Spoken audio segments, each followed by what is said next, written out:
pues vamos a dar entonces comienza a esta sesión extraordinaria o seguinte punto é o único da orden do día, que é a aprobación da conta xeral 2023. Proponse o seguinte acordo: elevar o pleno da corporación a conta xeral do exercicio 2023 para a súa aprobación.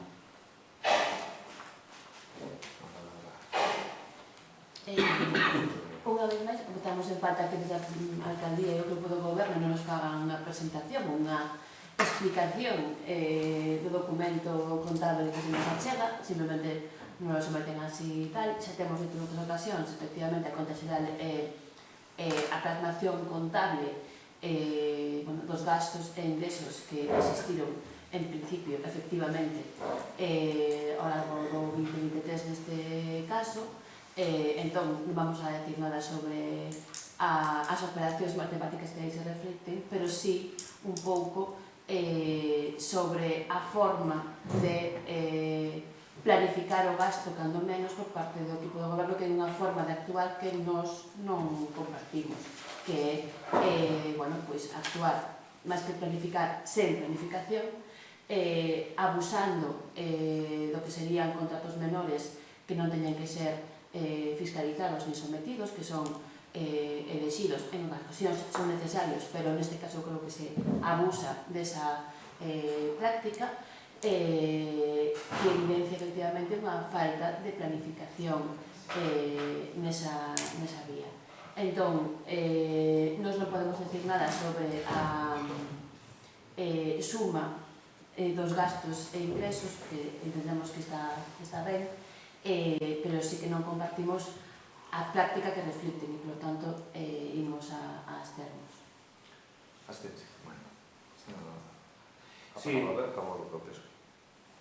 sí, vai incluso no sentido, ao final, que non deixa de ser o reflexo contable da súa xestión, unha xestión que podemos estar máis ou menos de acordo, pero eu, sobre todo, o que quero incidir, me refiro todos os anos en que vai fora de plazo. Isto tamén está depositado o de outubro, nunca está depositado o de outubro. Isto pode ter máis consecuencias. O ano pasado aprobaronse a de 2022, aprobaronse a de 2022 polo procedimento de urxencia. Imagino que era porque perdiremos algún tipo de axuda, porque se non se depositan as contas non temos dereito ás subvencións hasta que están depositadas. Entón, eu quero volver a incidir reiteradamente, xa sei que son moi pesado con isto, que todos os anos digo o mesmo, pero creo que, esa xestión contable no seu orden correcto é bastante importante para a xestión do concello. Entón, vámonos a abster, porque evidentemente está fora de plazo, tamén somos reflexo dunha xestión que non é a nosa. Evidentemente é un documento contable que penso que estará todo correcto, revisamos o que pudimos en 3 días, tampouco non podemos mirar moito máis, pero considero que dadas as circunstancias o máis correcto que nos absteñamos. No, pero o ano pasado é un marzo, este ano... Sí, adiantouse algo, pero moito máis. Deberíamos intentar, por lo menos, precisamente por ese motivo personal é o que hai, o que temos, adiantouse moito, que é a nosa idea sempre de canto antes mellor, que é moi importante isto, lógicamente. Entón, ganamos moito plazo. Sí, por eso está corregido. Tratamos de... Tamén creo que é a miña Claro, responsabilidade. non, está ben. Tratamos de traerlo porque é unha cosa interesante, va a salir agora moitas órdenes. Vamos sí, que sale agora toda esa comunidade. En ese aspecto vamos ben, pero bueno, porque ganamos moito plazo, non é moi encima, pero bueno, personal, o que temos é o que temos, non temos máis, non se ha feito máis, pero bueno, neste caso, si se aplicara moito máis, que tuvemos moi encima, para que se ocurrira vamos a seguir. Vale. Quería preguntar tamén, aproveitar para preguntar pelos orzamentos, que temos algún prazo, alguna estimación de cando poden ir. Para o seguinte pleno que vai o pos. Pero sí, pero podemos saber o pleno... Pero que vai o pleno de marzo, o ordinario? Non,